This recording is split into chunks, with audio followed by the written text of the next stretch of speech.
Happy Friday.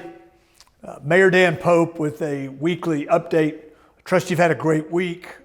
Busy week at City Hall. Let's talk about the council meeting from Tuesday.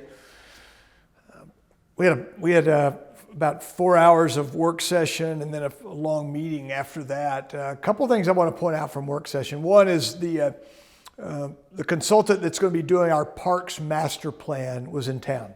Remember that when we approved the Plan Lubbock 2040, there are a number of things that it called out. One of them was we needed to do some planning around the future of our parks, the ones we already have, as well as how parks will be developed as we grow. Talked about the Canyon Lakes, talked about McAllister. We've hired the consultant to help us with that.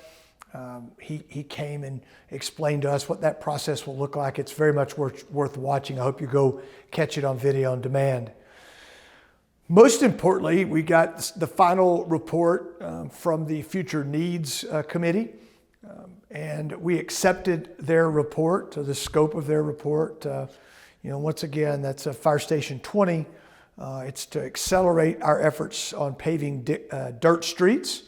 And then it's most importantly and most substantially a bunch of street work that needs to be done on our arterials and connectors. And we started the funding process on some of that. Most of that will likely be coming to the voters this fall in a street bond. We're still working on the pricing on that, so we'll keep working on this, but we made big progress at our meeting Tuesday, and you might want to go back and watch that. Let's talk about Lubbock Power and Light and our move to ERCOT. The leadership of LP&L came to our council meeting on Tuesday, and they talked about that transition. It's also available on video on demand. I really encourage you to watch it. There have been a number of questions this week about it. I guess as we get closer to it, that's going to continue to happen. We are going to make the transition. We are watching very closely the legislation that's being considered and move forward in Austin during the legislative session. In fact, some good news there this week, and we feel like ERCOT will be a much stronger and more reliable ERCOT that we will join this summer. More to come on that, but I really encourage you to look at that video on demand about that. I also last month wrote an op-ed piece for the newspaper. I think we've posted it before, but we'll get it posted again so people can really understand from my perspective why we're making the move. We had a coffee with the mayor this week on Wednesday morning, the first live one of those since last summer.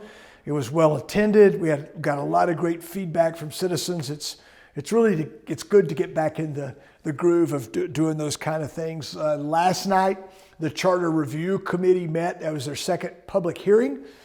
They continue to get very good feedback.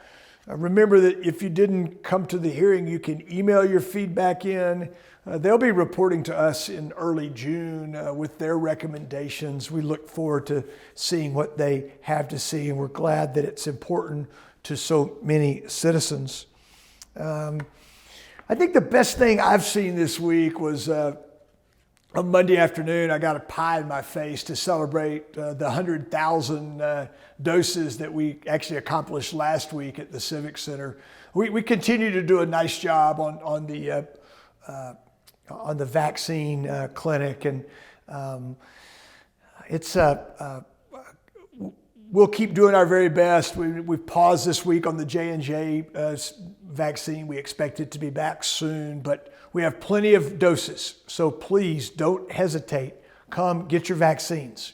We had a chance last week to do a pop-up clinic at the Tech baseball game on Friday night. We did about 75 doses there.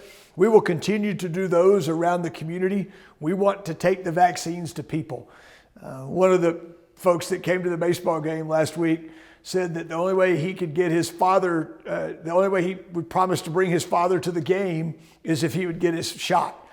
We need that. We need folks to have serious conversations about the fact that the vaccine is safe and effective and it protects us. And so I know that you're doing that, but it remains important. It's important to our overall recovery. Things are on the right trajectory. They're there because we've done this the right way, and I'm so thankful for all of you. I hope you have a great weekend. I hope you get a little rest. I'm thankful for your good ideas and your words of encouragement, certainly for your prayers. I look forward to talking to you again next week.